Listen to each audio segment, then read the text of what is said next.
देव महादेव माँ जगतजननी पार्वती जी के साथ में भ्रमण पर निकले।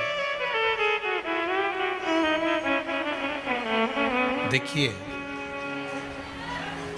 अगर प्रदोष का व्रत नहीं कर सकते, प्रदोष के दिन आप व्रत नहीं कर सकते, मान लो आपसे भूखा नहीं रहा जाए, प्रदोष का व्रत नहीं कर सकते, प्रदोष के दिन आप भूखे नहीं रह सकते, मंदिर भी नहीं जा सकते, दिया भी नहीं लगा सकते, तो शिव महापुराण की कथा कहती है कि प्रदोष के दिन, प्रदोष काल में अपने ही दरवाजे के पास में देवाधिदेव महादेव का स्मरण कर कर लक्ष्मी की वृद्धि के लिए, कार्य सिद्धि के लिए, संपदा को प्राप्त करने के लिए आप अपने ही दरवाजे के पास में एक दीप लगा सकते हो। कौन से दिन? प्रदोष के।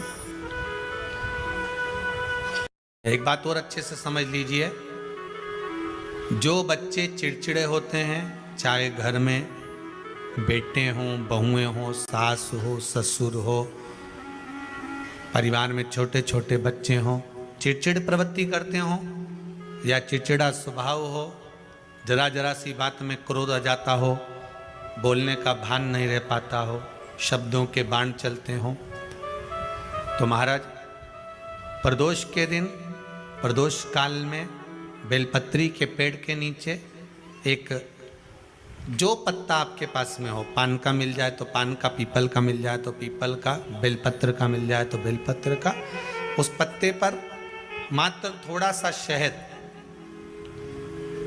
और 7 दाने चावल के रखकर घी का दिया लगा दो महाराज, और थोड़ा सा जल हाथ की अंजलि में लेकर भगवान देवाधिदेव महादेव का स्मरण कर कर कि इस बेलपत्री के वृक्ष के नीचे माता लक्ष्मी, पार्वती, सरस्वती विराजमान है। इसी बेलपत्री के पेड़ के नीचे मेरे देवाधिदेव महादेव का 12 ज्योतिर्लिंग का स्वरूप प्रकट है। उनका स्मरण कर कर जल चढ़ा दीजिए और उसका स्मरण कर लो जो चिड़चिड़ प्रवृत्ति करता हो, क्रोध करता हो, जिसको बोलने का भान नहीं होता हो, सम्मान नहीं देता हो, अपशब्द कहते हो, उनका स्मरण कर कर आप छोड़ेंगे। एकदम एक प्रदोष करेंगे, दूसरे प्रदोष तक तो आपको कोई दिक्कत ही नहीं है। 2-3 प्रदोष कर कर देखिए, बाबा कृपा करें। बच्चों को पढ़ने का कह रहे हो, पढ़ने बैठो, पढ़ने बैठो, पढ़ने बैठो, पढ़ने बैठो, तो एक आध प्रयास बच्चों के लिए भी कर लिया करो कि भाई ठीक है, बच्चे लोग विद्या में प्रबल होंगे।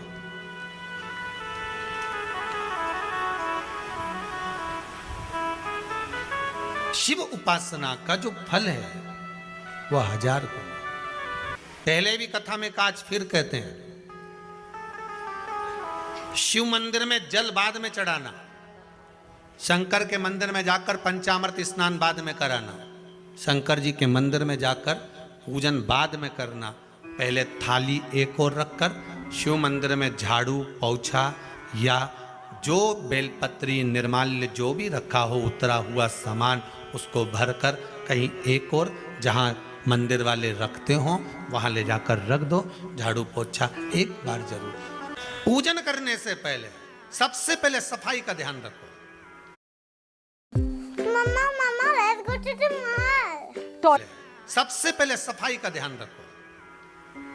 और एक विश्वास रखना, आप मंदिर की सफाई नहीं कर रहे हो, फिर निवेदन करूंगा आपको, आप मंदिर की झाड़ू नहीं लगा रहे हो, आप मंदिर की सफाई नहीं कर रहे हो, आप मंदिर में पोछा नहीं लगा रहे हो। जितना हाथ आप मंदिर में फेर रहे हो सफाई के लिए, उतना आपके जीवन में जितना दुख है, जितनी तकलीफ है, जितना कष्ट है, जितनी बीमारी है, उस पर हाथ फेर रहे हो। मंदिर में नहीं फेर रहे हो। नहीं तो सारी दुनिया में जितने मंदिर हैं, सारे मंदिरों में ट्रस्टियों ने कुछ ना कुछ लगा के रखा है। स्वीपर आता है, साफ करके जाता है, ये आएगा सफाई कर कर जाएगा, पंडित जी होंगे तो बुआरी लगा देंगे, पंडित जी होंगे सफाई कर देंगे। उन्होंने तो पंडित जी को बोल के रखा कि साफ कर दो, पंडित जी करते भी हैं, पर पहला फर्ज आपका है कि आप मंदिर में आए हो तो पहले आप सफाई करो। क्यों? क्योंकि हम उसका द्वार साफ रखें। आज के समय में तो एक नियम हो गया साहब कि मंदिर में जाते हो तो मंदिर के दरवाजे पर चप्पल उतार के जाते हो, नहीं तो शास्त्र रीति तो ये कहती है कि मंदिर में भगवान सामने बैठा है तो उसके सामने चप्पल भी नहीं उतरना चाहिए। तो कई लोग कहते हैं मंदिर के अंदर थोड़ी ना उतार, हम तो जीने से भी बाहर, एकदम गेट के बाहर वहां उतार, पर सामने तो है ना, सम्मुख में तो है।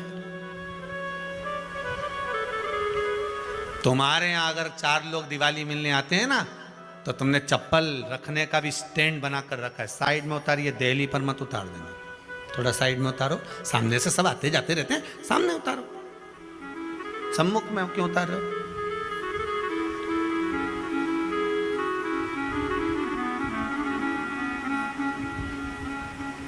थोड़ा द्वार पे से दूर उतारिए।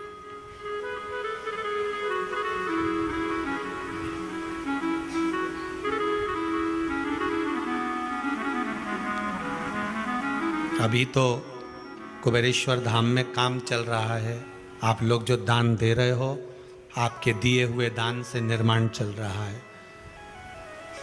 अभी तो आप पहनकर जूता चप्पल भी अंदर आ जाते हो, भले दूसरे मंदिरों में चप्पल पहनकर हमने देखा है, आधिकाधिक मंदिरों में, ब्रजभूमि पर भी बहुत मंदिरों में लोग अंदर जूता पहनकर चले जाते हैं, पर जब तक बाबा नहीं बैठा तब तक तो आप पहनकर आ रहे हो। जिस दिन बाबा कुबेरेश्वर धाम में आकर बैठ गया उसके बाद वो दोनों गेट पर चप्पल बाहर ही रहेगी। आओ आप, कंकर से शंकर जब शरीर से लगेगा तब सुख भोगोगे, आनंद भोगोगे, सुख की प्राप्ति। अपने द्वार पर भी कितना सुंदर लिखा है भविष्य पुराण के अंतर्गत,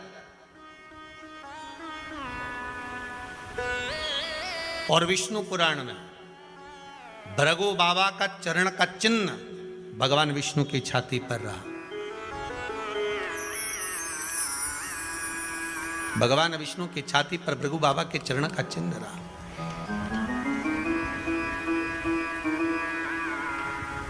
चरण का चिन्ह। अब शिवलिंग का निर्माण होता है उसके घर में। महाराज